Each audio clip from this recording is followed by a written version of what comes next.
All right, second piece that we're going to look at in terms of sigma notation here is now if I give you a series, can you write that series using sigma notation? Now, these can get a little tricky once in a while, but when we saw in the first one, if I can determine that I have a common difference or common ratio, sometimes that can make it a little easier. Okay, so in this situation, I do have a common difference of 5. So going back to one of those situations again, we're at a common difference.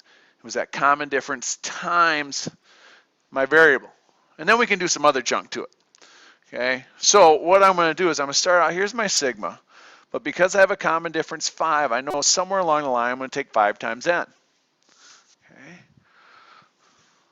well, where should I start? And that's where you can play around with some numbers. In this case, it's fairly simple because what I want to do is kind of think about what do I need to do?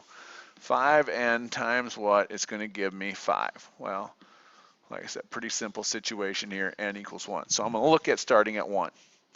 Okay, and now I got to kind of play around with it a little bit and make sure this makes sense, make sure it works. So n equals 1. Well, the next one then would have to be n equal 2. So if I took 5 times 2, would I get 10? Yes.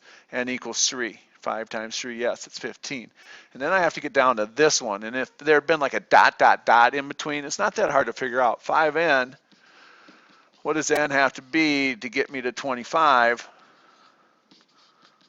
Well, n would have to be 5. And so I'm going to start out with my n's being equal to 1, and I'm going to go up through my n's being equal to 5. I think I said 1 to 5. Okay, so it's not all that bad, especially when I can find a common difference or a common ratio. So same idea. Again, I'm going to look for a common difference, which I know I don't have here because the idea, again, I'm bouncing back and forth from positive to negative, so I know I might have a common ratio. Okay, so negative 6 divided by 2, 18 divided by negative 6, I do have that common ratio of negative 3. Okay, and so if I go back here again, remember we talked about the common ratio is going to be raised to some power. That's how I'm going to start again. Okay, I'm going to take that common ratio of negative 3 and I'm going to raise it to some power. Okay, now I need to figure out where to go. Now, this is why you noticed a couple of those that with these geometric series, we want to start at 0 because if I use 0, okay, I'm going to take negative 3, raise it to the 0 power, okay, and that's going to give me 1. And so then here comes that idea again of my start point. And again, what we're setting up, it's an exponential function. My start point 2 times my rate of change, negative 3, raised to some power. Okay, but again, we should check. Okay, and like I said, when n equals 0, okay, we got 2 times negative 3 to the 0, okay, which goes to 1, so I do get 2. Now check with n equals 1. 2 times negative 3 to the first becomes 2 times negative 3 or negative 6. 2 times negative 3 squared, okay, becomes 2 times 9 or 18. Okay. Now, be careful on what you do for your top number. Don't just say, okay, I got 1, 2, 3, 4, 5 terms. Because we started at 0. So that's the one bad thing. If we start at 1, a lot of times it's easy. Okay. But when I'm given a finite group, it's easy enough to say, okay, this is 0, this is 1, this is 2, this is 3, this is 4. Done. All right. Now, as soon as I see this dot, dot, dot, I'm wondering, do I have an infinite geometric series? And because again, if I don't, I can still write it to infinity, but I'm thinking that might be what I have. So again, I'm going to check ratios. 3/8 divided by 3/4, so I'm going to multiply by the reciprocal right away, simplify it down to 1/2. 3/16 times 8/3. I do have that common ratio of 1/2. So again, common ratio, it's going to be raised to the n power. Okay. And because I want that expression to go to 1 in my first piece, I'm going to raise it to the 0 power. And there's your start point.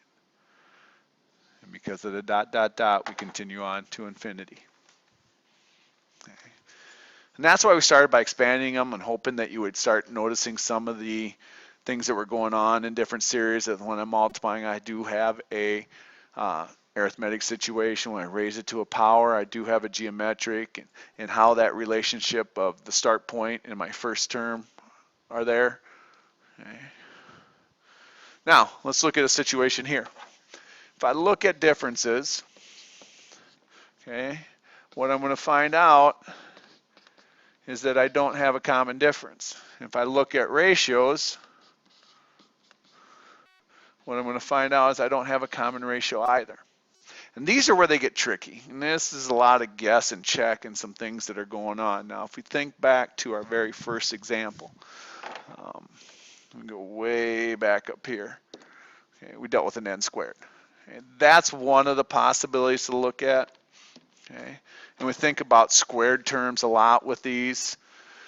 And so you think about some perfect squares. And so, like I said, a lot of times these can be difficult, even for me, because of the fact that you got to guess and check. You got to play around with some patterns. But what I recognize, hey, that's pretty close to 9. That's pretty close to 16. That's pretty close to 25. That's pretty close to 36. Okay. And what I look at is every one of these is one more than a perfect square. So if I had a perfect square and added 1, would that work? Now, what did I start with? Well, the first perfect square I had was 9, which was 3 squared.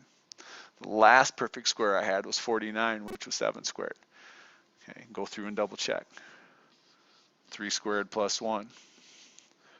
4 squared plus 1. 5 squared plus 1. Okay, feeling pretty good that I do have the correct series. You may want to put that in parentheses so some people make sure they take that whole expression and use that when they expand. Okay, so like I said, don't get frustrated with these non-arithmetic, non-geometric. Just do the best you can with them.